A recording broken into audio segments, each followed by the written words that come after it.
What is up, my tribal people? Welcome back to another episode clip of Pree Da Podcast. And just a reminder that these are only shortened clips. And if you want to listen to the full episode, make sure you click the first link in the description below. Or alternatively, you can type in Pree Da Podcast on all your audio listening platforms. And if you want to keep up with what goes on behind the scenes, make sure you give our socials a quick follow on Instagram at Pree Da Podcast.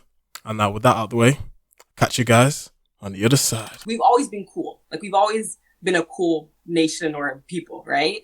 But now people thought like, oh, we're corny Canadians and this and that because we're polite. What do you mean? Being polite is good. But like now people are like, oh yeah, you guys are cool. Your music is dope. And it's the music that opened the door for us.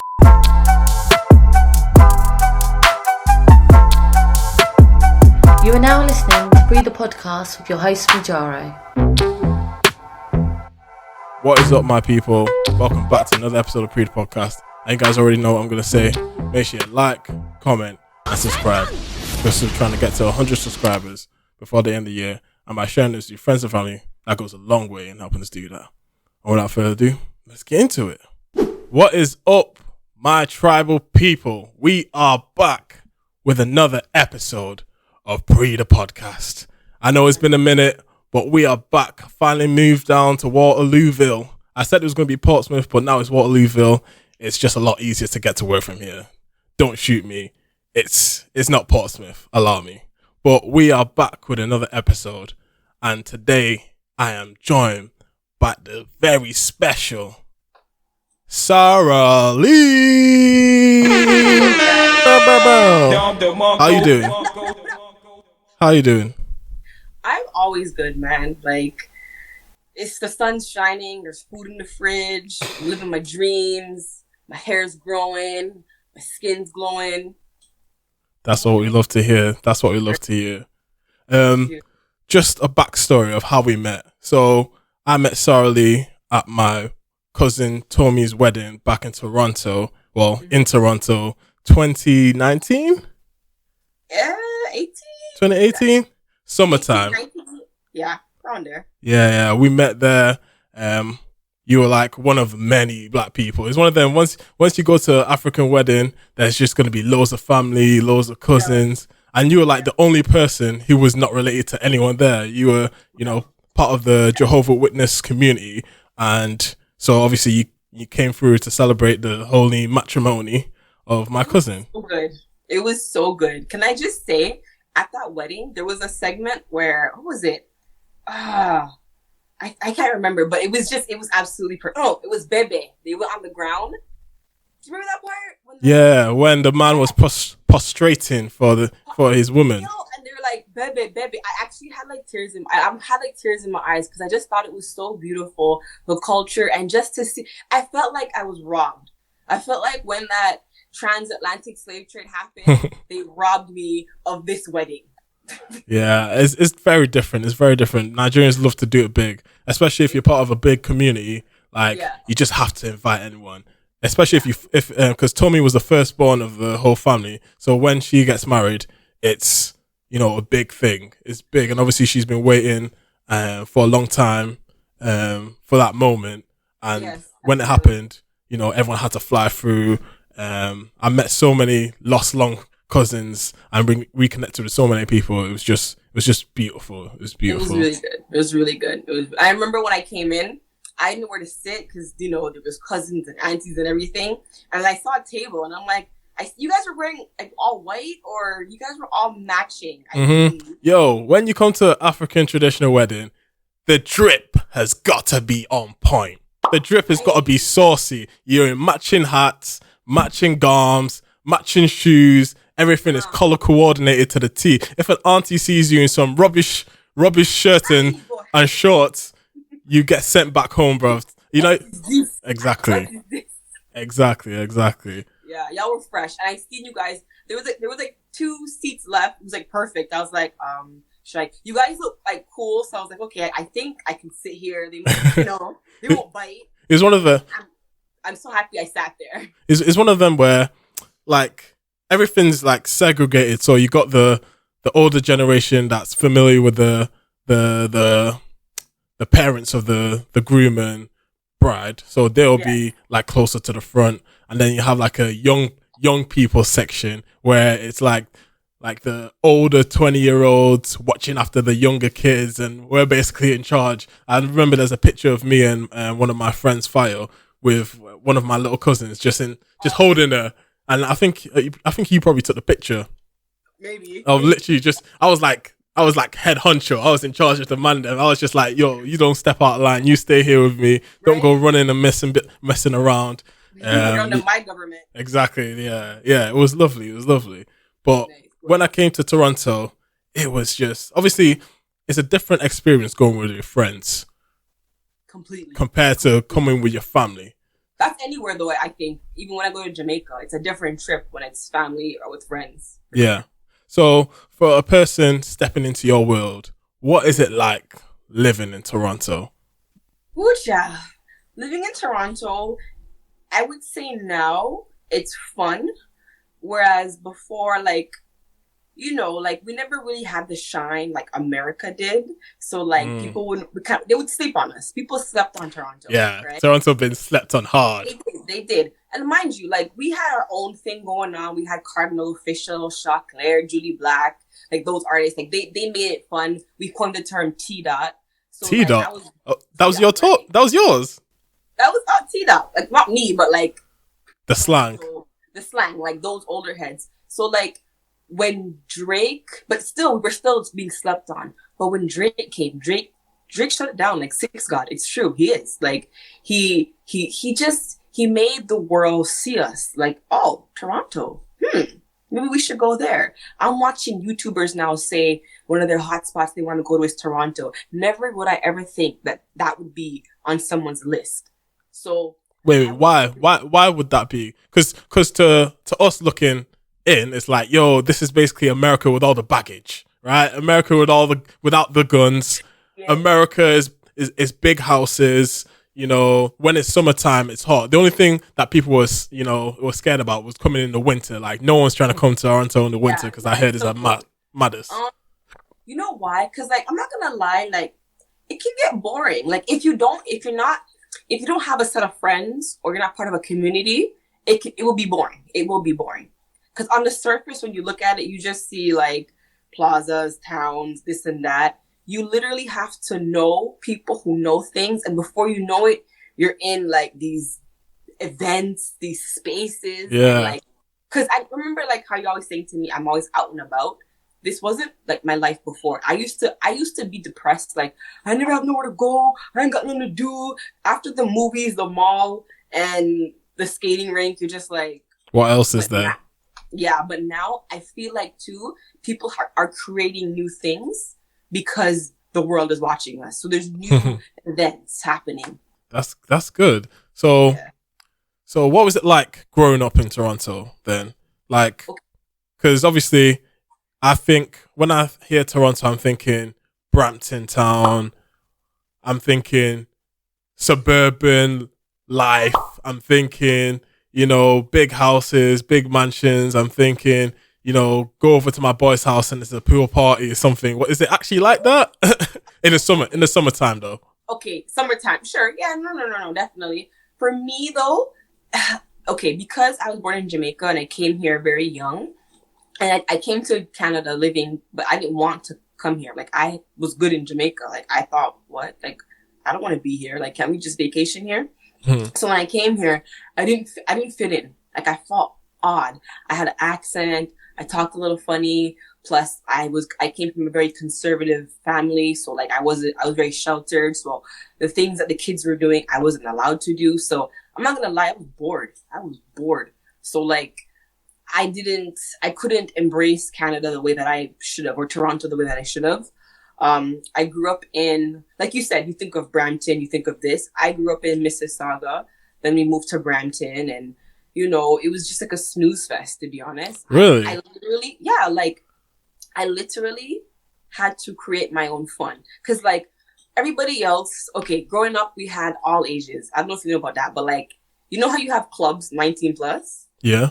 Ours was all ages. But it would be at the same clubs, but for like ages 14 to 18, right? So like, it was a vibe. I wasn't allowed to go. So Damn. Monday morning when they're all talking about, yo, the guy, were you at the all ages thing at Body English? I was like listening and wanting to be a part of it. And it's like, man, like, I never get to do nothing.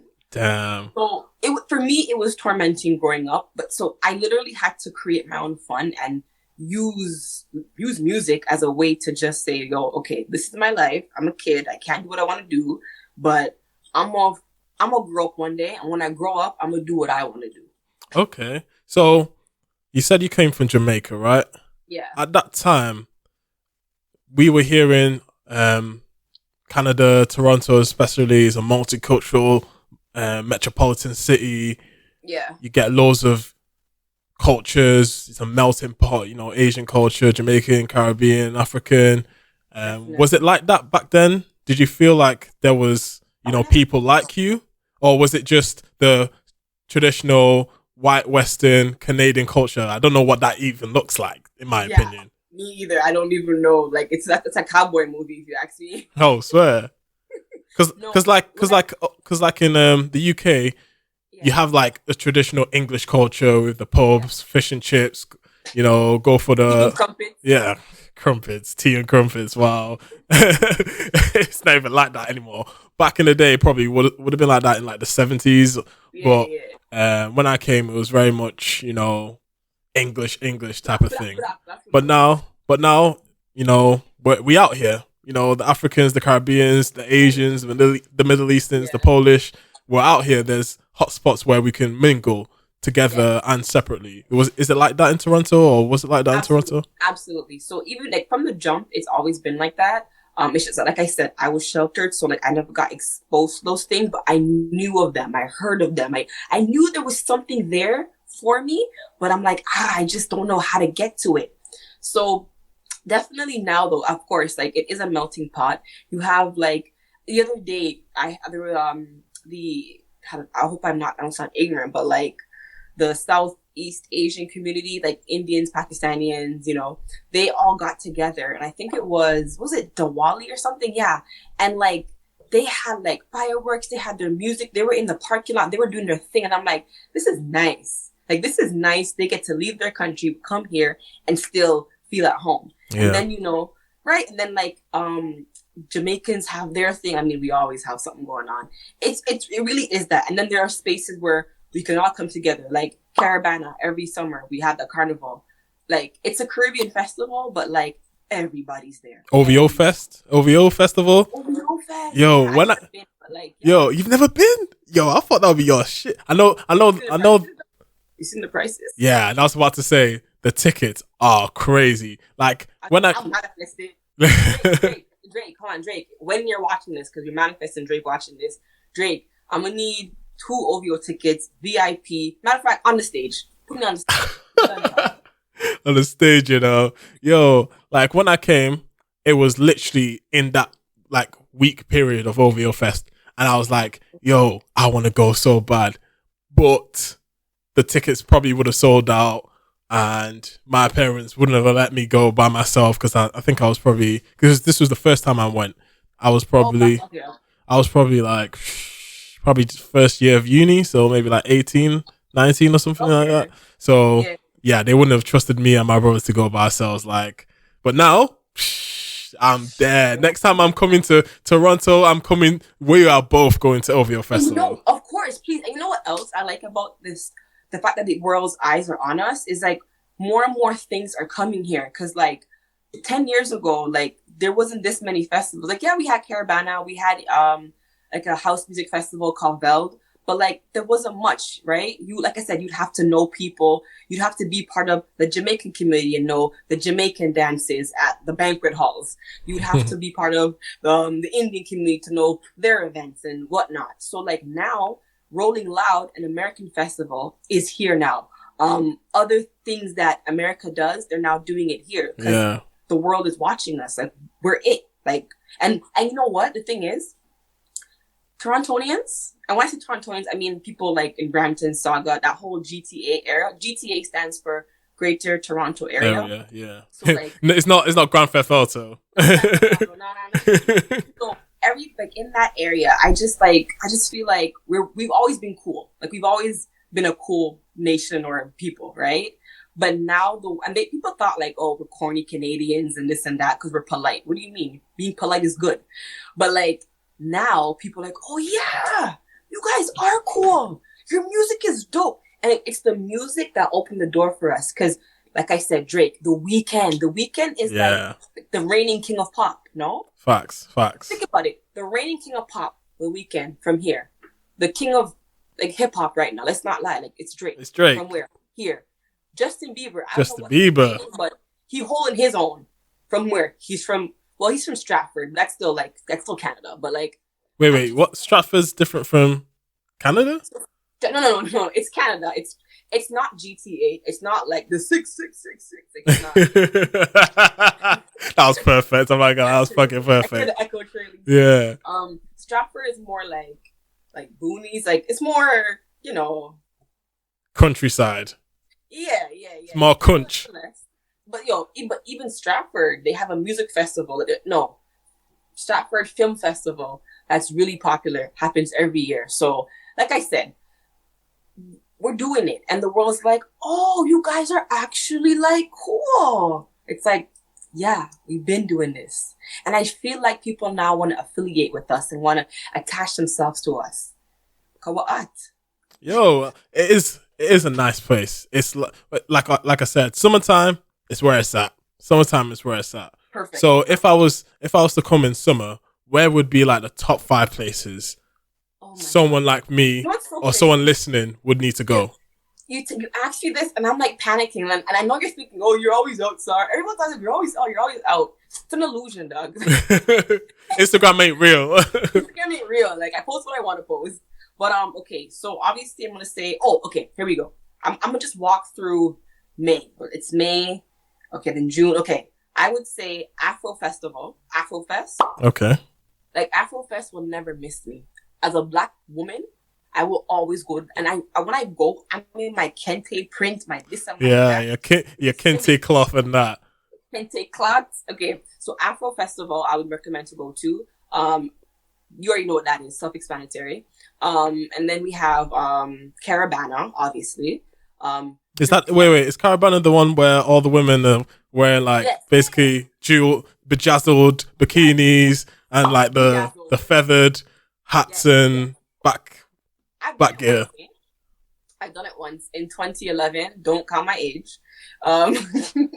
We did it like when you play mass in Caravana and you're in costume, it's a different experience. In any country you play mass, it's a different experience than being a person just in the parade, rocking and rolling.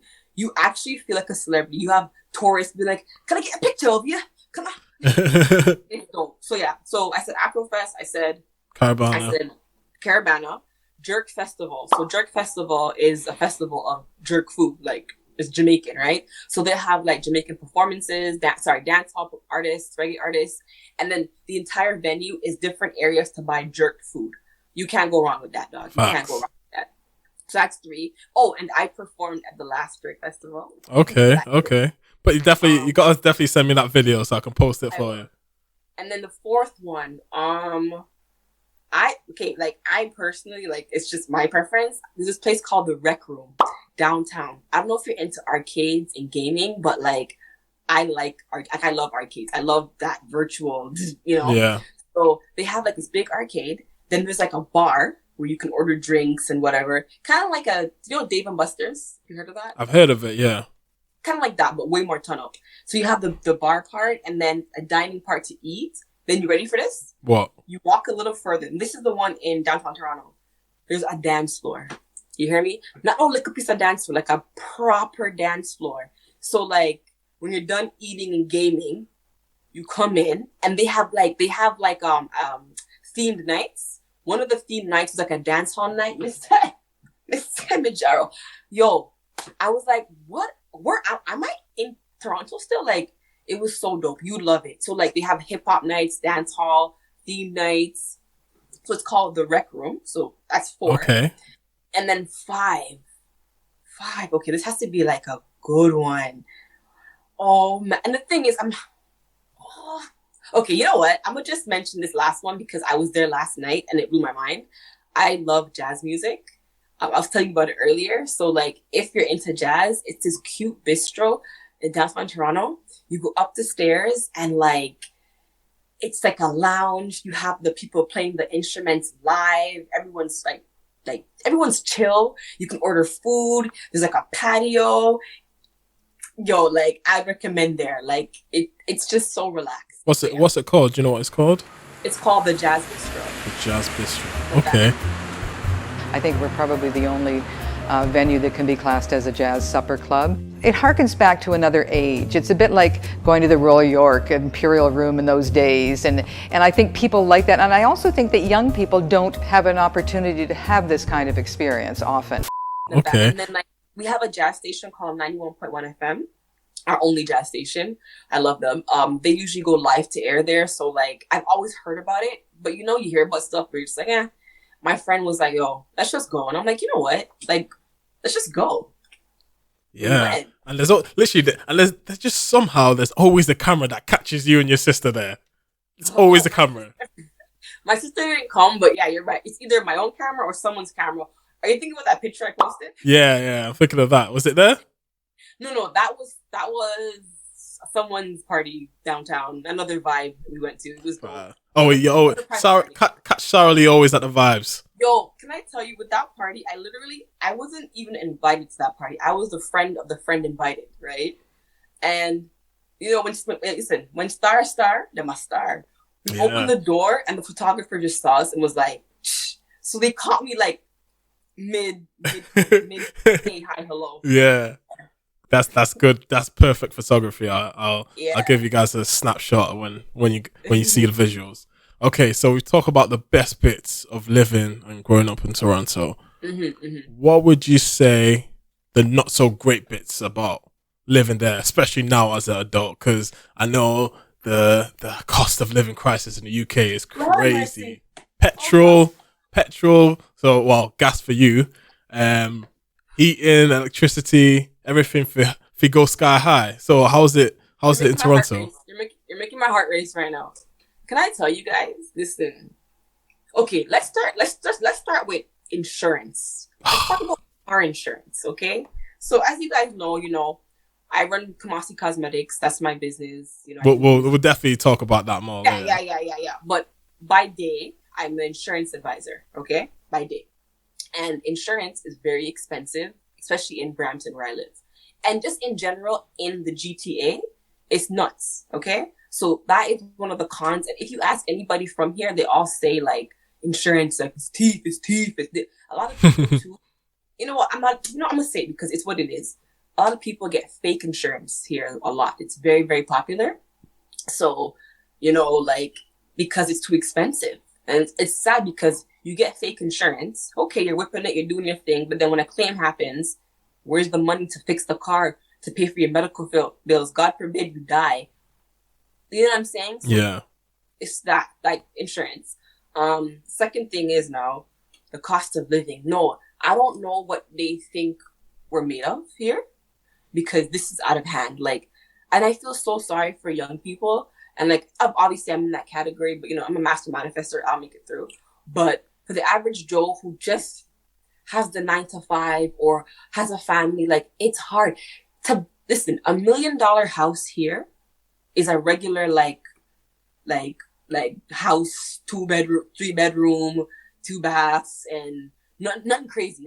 Yo, to us, that's crazy. To us, that is like $1 million house, £1 million house. That is what we're probably expecting. 3 bedrooms, 2 bathrooms, and that's perfect. No, that's not right. Like a human being should be paying $1 million for a basic 3-bedroom, 2-bathroom, or 3-bathroom. Fair enough. No, that's not right.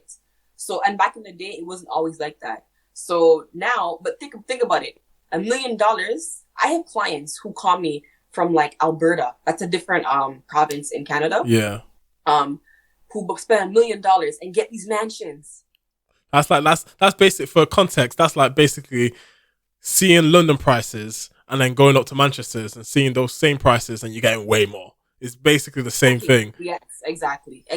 Like it's teeth, and it's frustrating. So much people are like moving to places in Canada they don't really want to be because of cost of living. So, I mean, it's crazy.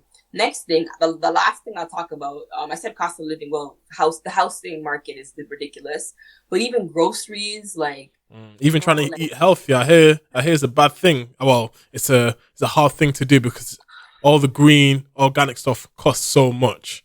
That's me. Like, you know me, I eat clean, well, as clean as I can. So like we go to like the good supermarkets, you know, we drink good water, you know.